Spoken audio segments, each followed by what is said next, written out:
Good morning friends. अगर आप चाहते हैं कि आपका इन्वेस्टमेंट बढ़े, इन्फ्लेशन को बीट करे, आप भविष्य में एक फाइनेंशियल फ्रीडम प्राप्त कर सकें, तो एक ऐसी गलती है जिससे आपको बचना पड़ेगा। वो कौन सी गलती है, आज का वीडियो आपको बताएगा। इसलिए इस वीडियो को आखिर तक अगर आप देखेंगे तो वो कौन सी गलती है जिसको आपसे बचना पड़ेगा, इसका आपका पता चलेगा, और क्यों बचना चाहिए इसका भी पता चलेगा। दोस्तों, मैं हूं रामचंद्र राय और आप देख रहे हैं प्रयास विकल्प, एक ऐसा चैनल जो आपके व्यक्तित्व को मजबूत बनाता है, इफेक्टिव बनाता है, सक्सेसफुल बनाता है, आपके इंटेलिजेंस लेवल को बढ़ाता है। दोस्तों, मेरा 40 साल का अनुभव है फाइनेंस की फील्ड में। अपने अनुभव के आधार पर आज ये वीडियो लेकर मैं हाजिर हुआ हूं, जो फाइनेंशियल इंटेलिजेंस सीरीज का आखिरी वीडियो है। दोस्तों, मैं आज आपको बताने जा रहा हूं कि कौन सी गलती से आपको बचना चाहिए अगर आप अपने इन्वेस्टमेंट को इंटैक्ट देखना चाहते हैं, सेफ देखना चाहते हैं, बढ़ते हुए देखना चाहते हैं। इसलिए इस वीडियो को आखिर तक देखिए, और अगर आपको ये वीडियो अच्छा लगे तो इसको अपने दोस्तों के साथ शेयर करिए ताकि वे लोग भी इसका लाभ उठा सकें, और हमारे चैनल को सब्सक्राइब करिए। दोस्तों, इसके पहले कि मैं उस गलती पे जाऊं जिससे आपको बचना चाहिए, पहले आपको समझना पड़ेगा कि इन्वेस्टमेंट होता क्या है, अपना पैसा आप कहां कहां लगा सकते हो, और उसका सही तरीका क्या होता है। उसके बाद मैं उस गलती पे आऊंगा। दोस्तों, पहली बात यह है कि अगर आपके पास कुछ सेविंग है तो अगर आप रिस्क कम लेना चाहते हैं, रिस्क से बिल्कुल बचना चाहते हैं, तो बैंक में एफडी कर सकते हैं। कुछ फिक्स आपको इंटरेस्ट मिलेगा, हो सकता है इन्फ्लेशन बीट ना हो, लेकिन आपका पैसा कम से कम सुरक्षित रहेगा, समाप्त नहीं होगा, खत्म नहीं होगा। अगर आप इससे ज्यादा रिस्क लेने के इच्छुक हैं, आपकी उम्र कम है, आप म्यूचुअल फंड में जा सकते हैं। आप एसआईपी शुरू कर सकते हैं किसी भी म्यूचुअल फंड की। 500 रुपए से शुरुआत करके आप उसको जारी रख सकते हैं। उसके बाद जैसे आपकी बचत उसको बढ़ा भी सकते हैं। अब आपको यह समझना पड़ेगा कि म्यूचुअल फंड होता क्या है। इसके पहले आपको एक चीज समझना पड़ेगा कि शेयर क्या होता है। कहते हैं कि रिलायंस का शेयर, टाटा केमिकल्स का शेयर या टाटा कंसल्टेंसी का शेयर, क्या मतलब है इसका। इसको आपको समझना पड़ेगा, और इसका वैल्यू कैसे निर्धारित होती है, कैसे बढ़ती घटती है। अगर इस गणित को आप समझ लेंगे तो आपको म्यूचुअल फंड भी समझ में आ जाएगा।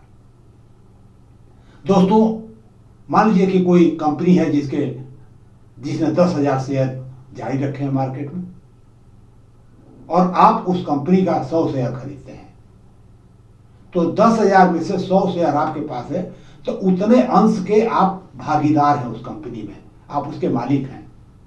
कंपनी अगर प्रॉफिट में जाएगी तो आपका शेयर की वैल्यू बढ़ेगी, आपको उसका फायदा होगा, हो सकता है कंपनी आपको डिविडेंड दे।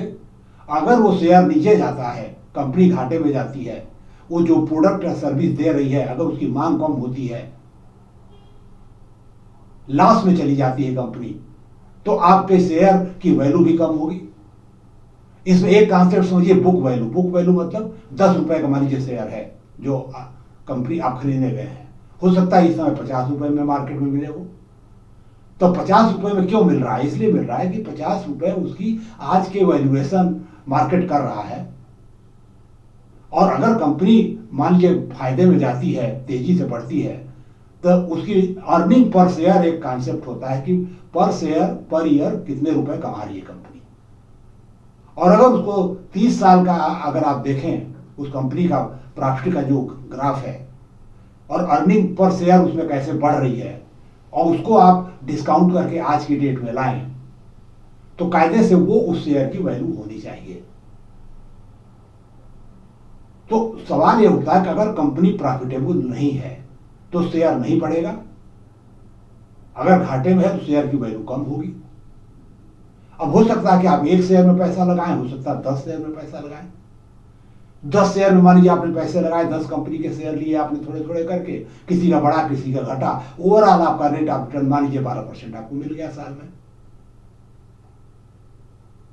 इसी तरीके से म्यूचुअल फंड जो होता है, म्यूचुअल फंड का मतलब है कि एक कार्पस होता है और वो 100, 200, 150, 50 कंपनियों में इन्वेस्ट करती है, वो फंड इन्वेस्ट करता है। सेक्टोरियल भी होते हैं, टेक्नोलॉजी के शेयर म्यूचुअल फंड भी हो सकते हैं, और इंफ्रास्ट्रक्चर के हो सकते हैं, ऐसे सेक्टोरियल भी फंड होते हैं। लेकिन उसमें एक बास्केट होती है शेयर की जिसमें वो लोग इन्वेस्ट करते हैं। म्यूचुअल फंड हाइब्रिड भी यानी बैलेंस फंड भी हो सकते हैं, जिसमें कुछ डेट फंड भी होता है, कुछ पार्ट उसका डेट में लगाते हैं, कुछ पार्ट इक्विटी में लगाते हैं। इक्विटी का मतलब शेयर, डेट का मतलब डिवेंचर या इस तरह का कॉर्पोरेट बॉन्ड होते हैं, उसमें वो लगाते हैं। दोनों को मिलकर के थोड़ा स्टेबिलिटी मिलती है, शेयर थोड़ा सा बढ़ता है और डेट फिक्स होता है, तो ओवरऑल जो रिस्क होता है थोड़ा सा मैनेज हो जाता है। अब सवाल ये उठता है कि आप खुद इन्वेस्टमेंट करना चाहते हैं या किसी की मदद लेना चाहते हैं। अब मैं मेन मुद्दे पे आती हूँ कि गलती क्या हो सकती है आपसे। दोस्तों, आप नौकरी पेशा है, कुछ भी कर रहे हैं, हो सकता है फुल टाइम आपके पास समय ना हो कि आप कंपनी के बैलेंस शीट को देखें, प्रॉफिट को देखें, अर्निंग पर शेयर चेक करें, बढ़ रहा है घट रहा है, मार्केट में डिमांड उस प्रोडक्ट की है कि नहीं है, उस हिसाब से आप सिलेक्ट करें। अगर आपके पास समय नहीं है तो निश्चित रूप से आपको किसी एडवाइजर को चुनना पड़ेगा।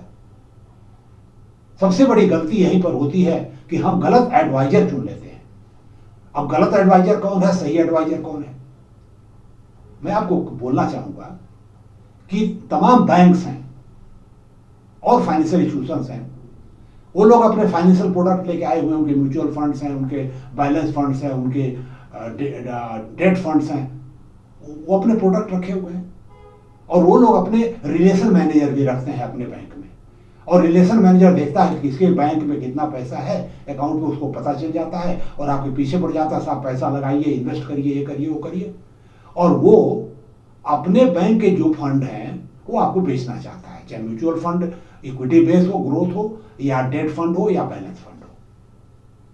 अब सवाल है कि उसका इंटरेस्ट आप में है कि बैंक में है। बैंक से उसको तनख्वाह मिलती है और साथ में बोनस भी मिलता है, इंसेंटिव मिलता है, तो वो बैंक का हित देखेगा कि आपका हित देखेगा? सही एडवाइजर वो होता है जो अपने क्लाइंट के हित को देखे। इसका मतलब आपके शेयर, ऐसे शेयर में पैसा लगाए जो ग्रोथ वाला हो, जो अच्छी कंपनी का हो, जिसका पोटेंशियल हो, उसमें पैसा लगाए। लेकिन अगर उसका पैसा बैंक दे रहा है, उसको इंसेंटिव बैंक से मिल रहा है, तो क्या पड़ी है उसको कि आपके बारे में वो सोचेगा और आपके प्रॉफिट को बढ़ाने के बारे में सोचेगा? तो हो सकता है आपको ऐसा म्यूचुअल फंड खरीदवा दे, ऐसा शेयर खरीदवा दे जो डूब जाए, जो परफॉर्म ना करे। आप मार्केट में जाइए, तमाम ऐप हैं, अगर आप चेक करेंगे, मान लीजिए आपने इक्विटी ग्रोथ फंड उसमें टाइप किया तो कम से कम 50-100 इक्विटी फंड आ जाएंगे इस समय जो मार्केट में है। देखेंगे कि टॉप जो परफॉर्मर बैंक है, हो सकता है जो म्यूचुअल फंड है वो 23% एनुअल रिटर्न दे रहा है, और बॉटम के पास देखेंगे तो हो सकता है 7%, 8% दे रहे हैं। तो कहाँ 7%, कहाँ 25%, इतना रेंज होता है परफॉर्मेंस में म्यूचुअल फंड के भी। इसका मतलब क्या है? नीचे के जो फंड है उन्होंने सही इन्वेस्टमेंट नहीं किया, सही समय पे एग्जिट नहीं किया जो बास्केट था फंड का उनका, और ऊपर वाले जो गुड परफॉर्मर्स हैं उन्होंने अच्छे शेयर खरीदे, समय से एग्जिट किए, स्वैप किए और अपने फंड को बढ़ाया उन्होंने। अब सवाल है कि जो नीचे वाला जो शेयर है, जो सबसे कम वैल्यू का शेयर है, वो जिस बैंक का है उसका जो रिलेशन मैनेजर अगर आपको लगवाएगा उसी में लगवाएगा, क्योंकि उसको तो अपना प्रोडक्ट बेचना है, आपसे कोई मतलब नहीं है। तो पहला सबसे बड़ी बात है कि ऐसी गलती कभी नहीं करिए कि जो किसी भी संस्था से जुड़ा हुआ है, चाहे वो इंश्योरेंस से जुड़ा हुआ हो, चाहे बैंकिंग से जुड़ा हुआ हो, जिसकी तनख्वाह या इंसेंटिव वहां से मिल रहा हो, उसको अपना एडवाइजर कभी ना बनाइए। क्योंकि अगर उसको आप एडवाइजर बनाएंगे तो वो बैंक का इंटरेस्ट देखेगा, उसका इंटरेस्ट देखेगा, आपका इंटरेस्ट नहीं देखेगा, और आपका पैसा डूब सकता है, कम हो सकता है बढ़ने के बजाय, और घट सकता है। इन्फ्लेशन को आप बीट नहीं कर पाओगे। इसलिए जब भी आप एडवाइजर चुने तो इस चीज का ध्यान रखें कि वो एडवाइजर न्यूट्रल हो, वो आपसे पेमेंट ले। बेशक अगर पेमेंट उसको म्यूचुअल फंड कर रहा है तो उसका वो हित देखेगा, आपका नहीं देखेगा। आपसे प्रॉफिट में शेयर करे वो, चाहे कुछ परसेंटेज आपसे ले जो भी आप कमा रहे हैं उसका, या फिक्स 1% ले, और बढ़ाए अपने आपके उसको, उसका इंटरेस्ट आप में होना चाहिए। आपके पैसे से उसका रेवेन्यू मॉडल चलना चाहिए, उसको प्रॉफिट होना चाहिए, न कि फंड से कमीशन से उसका बिजनेस चलना चाहिए या उस बैंक के तनख्वाह उसको मिलनी चाहिए। दोस्तों, क्योंकि यहाँ कॉन्फ्लिक्ट ऑफ इंटरेस्ट है, उसका हित बैंक के हित से जुड़ा हुआ है, आपसे नहीं। आपका हित कुछ और है, उसका हित कुछ और है। अब दोनों एक हित नहीं है तो निश्चित रूप से आप बढ़ोगे नहीं। तो मैं कहना चाहूंगा कि बिना एडवाइजर के आप इन्वेस्टमेंट ना करिए, और एडवाइजर वो चुनिए जो सेबी से रजिस्टर्ड हो, न्यूट्रल हो, और जिसका पैसा आपसे ले वो फंड से ना ले और कहीं से ना ले, क्योंकि और कहीं से पैसा लेगा तो लायल्टी उसकी वहां रहेगी, आपके साथ नहीं रहेगी। तो आप अगर सही एडवाइजर इस तरह से चुनते हैं, उसका ट्रैक रिकॉर्ड चेक कर लीजिए, उसे पूछिए पिछले 5 साल में आप बताइए कैसे ग्रो कराए हैं, आप किसको कराए हैं। तो क्रेडेंशियल आपका उसको एक बार मिल गया, आपको पता चल गया कि वो आपके पे ऊपर डिपेंडेंट है, इनकम उसकी आपसे आ रही है, वो न्यूट्रल है, आपका हित को ध्यान में रखेगा, न कि फंड के इंटरेस्ट को ध्यान में रखेगा, तो निश्चित रूप से आपके फंड को बढ़ाएगा। तो मैं आपसे अंत में यही कहना चाहूंगा कि यह गलती कभी नहीं करिए कि ऐसे फंड और एडवाइजरों को चुनिए जो बायस्ड है, चाहे फंड के प्रति, चाहे अपने इंस्टीट्यूशन के प्रति, फाइनेंशियल इंस्टीट्यूशन के प्रति। ऐसा चुनिए जो आपके हितों को ध्यान में रखे, आपके फाइनेंशियल गोल को ध्यान में रख करके प्लानिंग करे, इन्वेस्टमेंट कराए, मॉनिटर करे, आपको एडवाइस करे। दोस्तों, अगर आप ऐसा करते हैं तो निश्चित रूप से आपका पैसा बढ़ेगा, घटेगा नहीं, और इन्वेस्टमेंट आपका इन्फ्लेशन को बीट करेगा, उसका जो रिटर्न होगा।